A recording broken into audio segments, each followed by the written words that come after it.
An initiative for finding 7,000 job opportunities for job seekers was launched by Oman Chamber of Commerce and Industry in cooperation with the Ministry of Labour and private sector institutions. This came during the meeting between their excellencies concerned with the economic affairs and a number of businessmen. Requesting strongly from the private sector to look to the economy scale of the private sector, which is affected heavily during this 2 years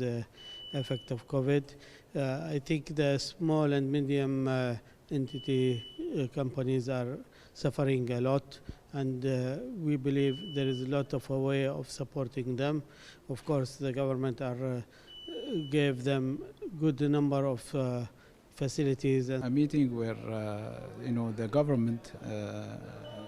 in form of the ministers who are in control or in charge of the economic files, such as Minister of Works,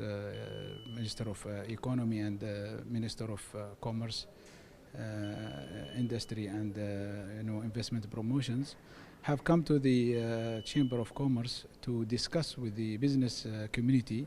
the latest government decisions, which the business community feels that these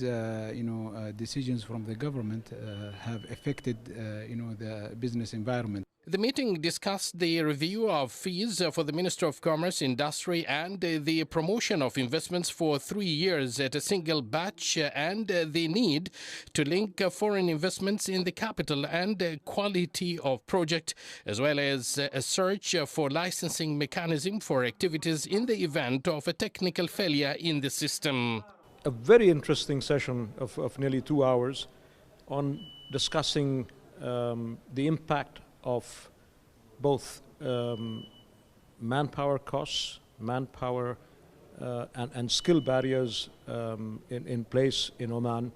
on the general economic growth in the private sector. It was very animated, extremely frank and candid, and both the ministers present today came back very forthright. I think we're seeing a huge change in the way we do business over here now, where both the economy and the government and the regulators are really coming face to face and addressing issues in a much more candid manner.